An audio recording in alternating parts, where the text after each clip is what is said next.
আমরা যারা ১৯৯০ সাল থেকে ২০০৫ সালের মধ্যে জন্মেছি, আমরা বিশেষ কিছু ছিলাম না, তবে আমরা ভাগ্যবান ছিলাম।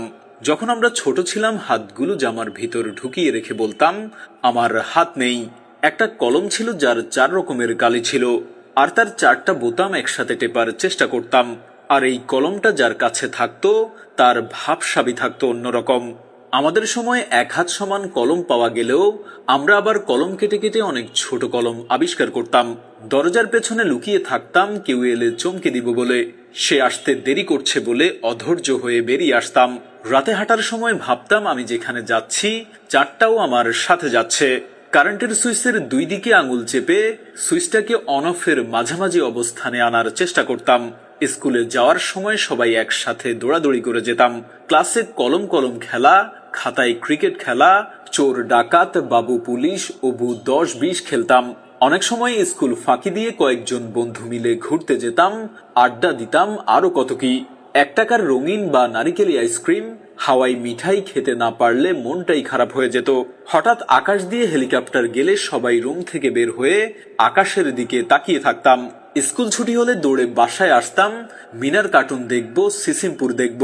শুক্রবার দুপুর ৩টা থেকে অপেক্ষা করতাম কখন বিটিভিতে সিনেমা শুরু হবে, এবং সন্ধ্যার পর আলিফ Laila, Sinbad, Robin Hood, MacGyver দেখার জন্য পুরো সপ্তাহ অপেক্ষা করতাম।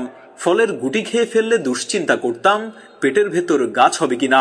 মাথায় মাথায় ধাক্কা লাগলে শিং গজানোর ভয়ে আবার নিজের ইচ্ছায় ধাক্কা দিতাম। কেউ বসে থাকলে তার মাথার উপর দিয়ে ঝাঁপ দিতাম, যাতে সে আর লম্বা হতে না পারে। বিকেলে কুতকুত, কানামাছি, গোল্লা ছুট, বউচি, হাডুডু, কাবাডি, দাঁড়িয়াবান্ধা, ডাঙ্গুলি, গোল্লা ছুট, দড়ি লাফানো, চেয়ার সিটিং, কানামাছি, ওপেন টি বায়োস্কোপ, এক্কা দোক্কা, রামসাম, যদু মধু, চোর ডাকাত, মার্বেল, সাতছাড়া না খেললে বিকেলটাই যেন মাটি হয়ে যেত। কেউ একবার কোনো কিছু খেতে দিলে আরো একবার চেয়ে বসতাম, আর না দিলে বলতাম পানিতে পড়ে যাবি। বাঁশের কঞ্চি দিয়ে তীর ধনুক বানাতাম পাখি শিকার করার জন্য। বৈশাখী ঝড়ে বাগানে আম কুড়াতে যেতাম, আর বিজলি চমকালেই দৌড়ে বাসায় ফিরে আসতাম। গাছে ঢিল ছুঁড়ে বড়ই পারতাম, দল বেঁধে পুকুরে, খালে, বিলে, ঝিলে ঝাঁপ দিতাম।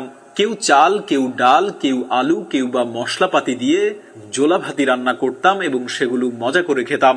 ভোরবেলায় দল বেঁধে শাপলা তুলতাম, নারিকেলের ডগা কেটে ব্যাট বানাতাম এবং সেই ব্যাট দিয়ে ক্রিকেট খেলতাম। ফাইনাল পরীক্ষা শেষ হলে তো সকালে পড়া নেই, এত মজা লাগতো যা বলার বাইরে। নানু বাড়ি, দাদু বাড়ি যাওয়ার এটাই তো ছিল সময়। ব্যাডমিন্টন, ক্যারাম, লুডো না খেললে কি হয়। ডিসেম্বর মাস, শীতকালটা আমাদের ছোটবেলায় এমনই কালারফুল ছিল। তবে ডিসেম্বরের ৩১ তারিখ যতই এগিয়ে আসতো, মনের মধ্যে ভয় ততই বাড়ত। ওই দিন যে ফাইনালের রেজাল্ট দিবে তাই আর কি। এমন হাজারো স্মৃতি জড়িয়ে আছে আমাদের ছোটবেলার সাথে। জানি সে সময় আর ফিরে আসবে না, কিন্তু তারপরও আক্ষেপ, যদি আরো একবার ফিরে যেতে পারতাম আমাদের ছোটবেলায়। আমি জানি আমাদের জেনারেশনের যারা আজকের ভিডিওটা দেখছেন, নিশ্চয়ই আপনাদের মুখে হাসি ফুটে উঠেছে।